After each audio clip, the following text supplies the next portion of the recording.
Tika. Oke, assalamualaikum warahmatullahi wabarakatuh. Waalaikumsalam. Di sini kami akan menjelaskan tentang rancangan LLD dalam studi kasus Sistem Informasi Bank Sampah. Itu dalam mata kuliah Pemrograman Basis Data S1 Teknologi Informasi Fakultas Teknik Universitas Nurjadid. Sebelum ke pembahasan, saya ingin memperkenalkan diri dulu. Nama saya Agus Ainul Yakin Nama saya dengan NIM 232 150 0006.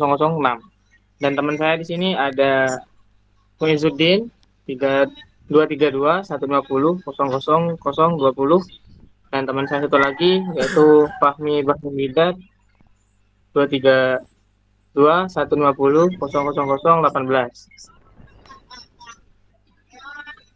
Oke, lanjut untuk latar belakang studi kasus di sini. Yang pertama, permasalahan sampah itu menjadi isu penting di lingkungan masyarakat. Permasalahan sampah itu menjadi isu penting yang dihadapi oleh masyarakat, terutama di wilayah penduduk. Nah, peningkatan jumlah penduduk dan aktivitas manusia itu setiap harinya menyebabkan volume atau kebanyakan sampah itu terus meningkat. Kondisi ini seringkali tidak bisa diimbangi dengan sistem pengolahan yang baik, sehingga menimbulkan dampak negatif seperti pencemaran lingkungan, bau tidak sedap, dan serta munculnya berbagai penyakit-penyakit. Nah, oleh karena itu perlu langkah nyata untuk mengelola sampah secara lebih efektif dan berkelanjutan. Oke, yang kedua yaitu diperlukan sistem pengolahan sampah yang efisien dan bermanfaat bagi warga. Nah, salah satu solusi eh, yang diterapkan adalah konsep bank sampah. Melalui program ini, melalui sistem pengolahan sampah ini, masyarakat itu untuk didorong untuk memilah dan mengumpulkan sampah organik seperti plastik, kertas, botol, atau logam, kemudian disetorkan ke bank sampah. Nah, sebagai imbalannya, warga akan mendapatkan poin atau nilai uang sesuai dengan jenis berat sampah yang disetorkan.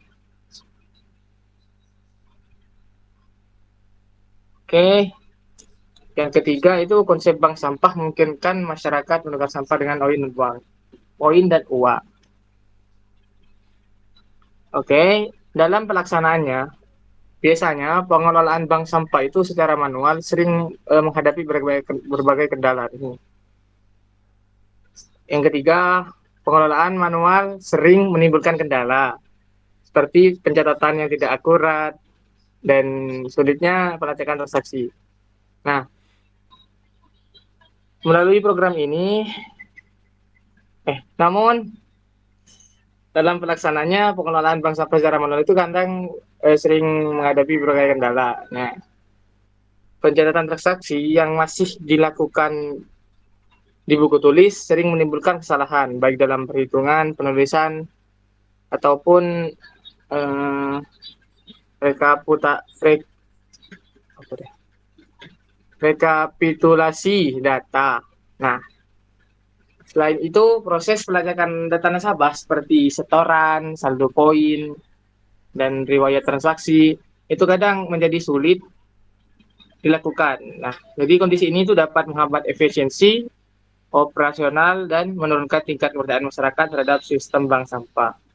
Oke, poin selanjutnya yaitu diperlukan sistem informasi bank sampah berbasis database untuk mengelola data secara integrasi. Jadi maksudnya di sini itu eh, untuk mengatasi permasalahan tersebut, jadi kita tuh diperlukan sistem informasi bank sampah berbasis database. Nah, itu yang mampu mengelola data secara integrasi dan akurat. Dan sistem ini dapat mencatat data nasabah, jenis sampah, harga per kilogramnya, dan total poin. Nah, serta seluruh transaksi secara otomatis. Dan selain itu, sistem ini memungkinkan pembuatan laporan keuangan dan analisis data secara real time. Nah, dengan adanya sistem ini, maka pengelolaan bank sampah itu akan lebih menjadi efisien, transparan, dan mudah diakses gitu kan ya. Nah, masyarakat dapat melihat saldo atau poin secara langsung sedangkan pengurus atau pemantau seluruh aktivitas transaksi lebih teratur. Dan selain meningkatkan efektivitas pengelolaan, sistem ini juga berperan penting dalam mendukung upaya pelestarian lingkungan dan pemberdayaan ekonomi masyarakat secara berkelanjutan. Oke, lanjut. Next. Monggo. Selanjutnya yaitu tujuan utama sistem. Yang pertama, mengelola data nasabah, admin, dan jenis sampah secara sistematis. Yang dimaksud dengan mengelola data nasabah yaitu kita akan membuat data-data yang ada di dalam nasabah, yang ada di dalam admin, dan jenis-jenis sampah secara sistematis. Yang selanjutnya, yang nomor 2, mencatat transaksi penjemputan dan setoran sampah secara real time. Jadi, kami membuat rancangan untuk mencatat transaksi penjemputan dan setor sampah secara real time. Yang ketiga, menghitung saldo poin dan nilai setoran otomatis. Jadi nanti ada penghitungan saldo poin dan nilai setoran secara otomatis. Jadi nanti setorannya dinilai, dihitung secara otomatis biar efisien gitu. Selanjutnya yang keempat, memfasilitasi proses penarikan saldo nasabah. Jadi nanti kami membuat kayak penarikan biar saldo-saldo masuk ke rekening nasabah. Yang selanjutnya, yang terakhir, meningkatkan transparansi dan efisien profesional. Jadi supaya tujuan kita itu untuk supaya meningkatkan transparansinya dan efisiensi operasionalnya. Selanjutnya, identifikasi atribut entitas dan atribut. Yang pertama, nasabah. Di dalam nasabah ada ID, memakai kunci primary key. Yang kedua, NIN, nama, jenis kelamin, alamat, email, nomor telepon, saldo PIN, tanggal daftar, dan status. Yang kedua, admin. Yang di dalam admin itu ada ID, memakai primary key. Yang kedua, nama, email, nomor telepon, rules, dan status. Yang ketiga, penjemputan. Di dalam penjemputan ini ada ID, ya memakai primary key. Yang kedua, ID nasabah. Yang ketiga, ID admin, alamat penjemput, tanggal penjemput, status penjemput, dan catatan. Yang keempat, di dalam setoran sampah, yaitu ada ID jemput, ID sampah, berat sampah, total poin, tanggal transaksi, dan status. Yang kelima, sampah. Jadi di dalam sampah itu ada ID, jenis sampah, harga per kilonya, dan deskripsi status. Yang terakhir keenam, yaitu tarik saldo. Di dalam tarik saldo itu ada ID nasabah, jumlah, nomor rekening, dan status. Selanjutnya, identifikasi relasi dan kardinalitas. Yang pertama, nasabah ke penjemputan yang disebut one to many, yaitu satu nasabah dapat memiliki atau melakukan lebih dari satu transaksi penjemputan sampah. Yang kedua, admin ke penjemputan atau disebut one to many, yaitu satu admin dapat mengelola atau menangani banyak transaksi penjemputan dari berbagai nasabah. Yang ketiga, penjemputan ke setoran sampah yang disebut one to many, yaitu satu transaksi penjemputan dalam menghasil beberapa transaksi setor sampah yang berbeda. Yang keempat yaitu sampah kesetoran sampah yang disebut juga one to many. Satu jenis sampah dapat terlibat dalam banyak transaksi setoran sampah. Yang terakhir, nasabah ke tarik saldo. Yang disebut one to many yaitu satu nasabah dapat melakukan beberapa transaksi menarik saldo sesuai dengan poin yang dimiliki. Oke, lanjut. Kemudian setelah tahapan identifikasi entitas, atribut, serta relasi dan kardinalitasnya, tahapan selanjutnya ialah mendesain ER diagramnya atau entitas relationship diagram. Yang pertama kita akan membuat entitasnya. Entitas biasanya simbolnya menggunakan persegi panjang. Ada entitas nasabah tadi, ada kemudian entitas penjemputan, ada entitas admin, kemudian ada entitas sampah, setor sampah, dan tarik saldo. Itu macam-macam entitasnya yang sudah diidentifikasi barusan. Selanjutnya setelah mengidentifikasi entitas, itu ada identifikasi atribut. Setiap entitas pasti memiliki atribut. Atribut simbolnya menggunakan oval. Yang di nasabah ada ID, ada naba, ada alamat, ada email, ada jenis kelamin, nomor HP, tanggal daftar, saldo poin. Nah, itu merupakan atribut dari entitas nasabah. Untuk atribut khusus atau atribut primary key, biasanya simbolnya menggunakan oval dengan garis bawah. Seperti ID ini karena merupakan primary key, maka ada garis bawahnya.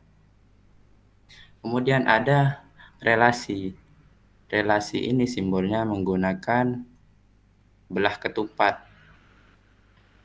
dengan nasabah ke entitas nasabah ke entitas penjemputan, itu berelasi.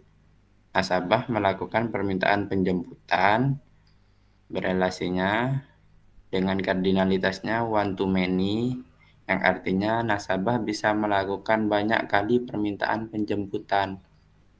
Kemudian admin dari entitas admin ke entitas penjemputan itu berelasi juga dengan admin memverifikasi penjemputan dengan kardinalitas one to many.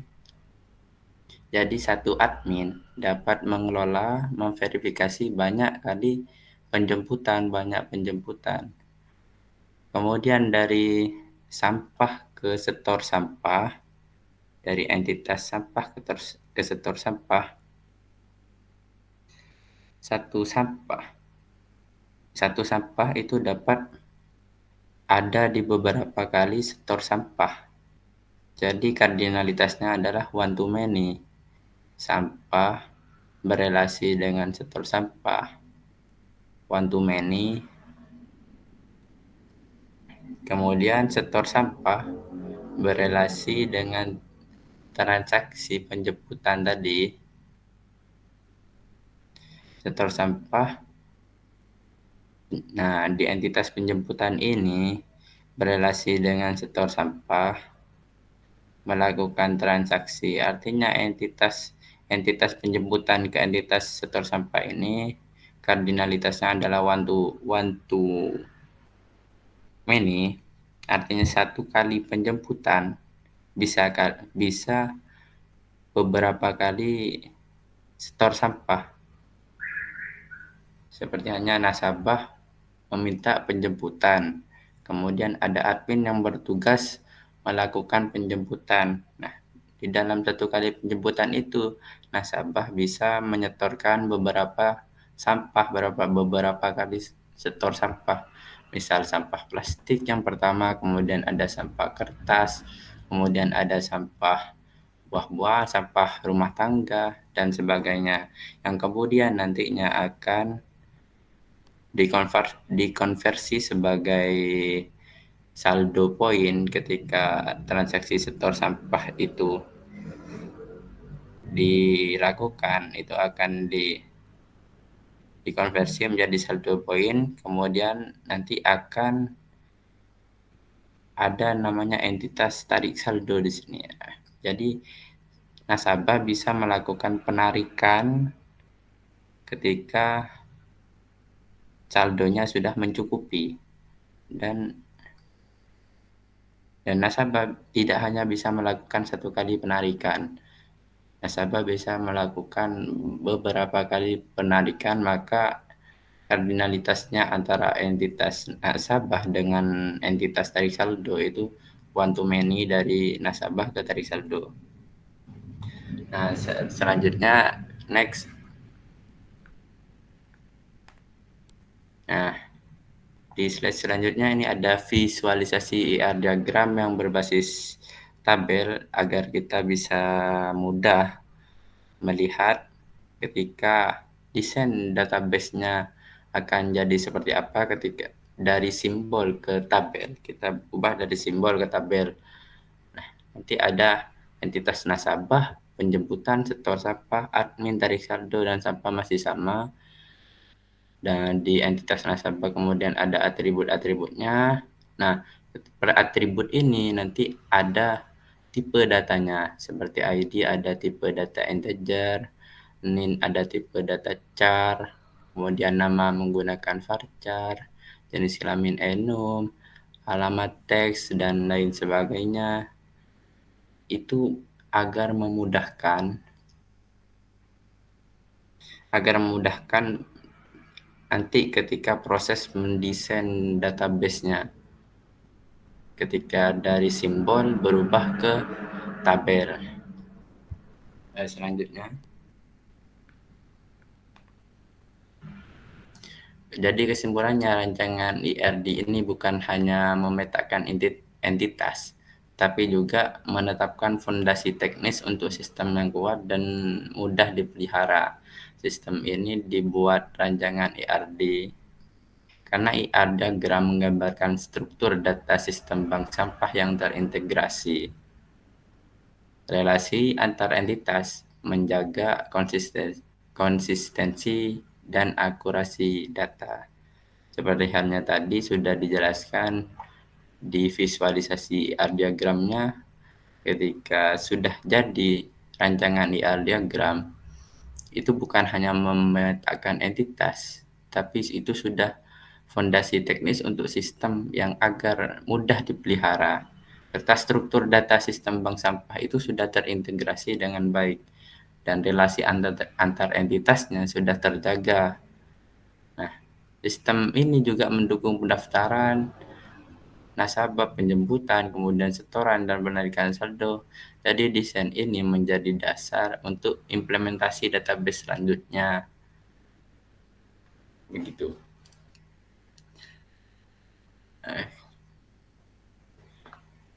Mungkin itu saja yang bisa kita sampaikan tentang studi kasus sistem bank sampah menggunakan RD ini. Kurang lebihnya kami mohon maaf. Wassalamualaikum warahmatullahi wabarakatuh. Waalaikumsalam.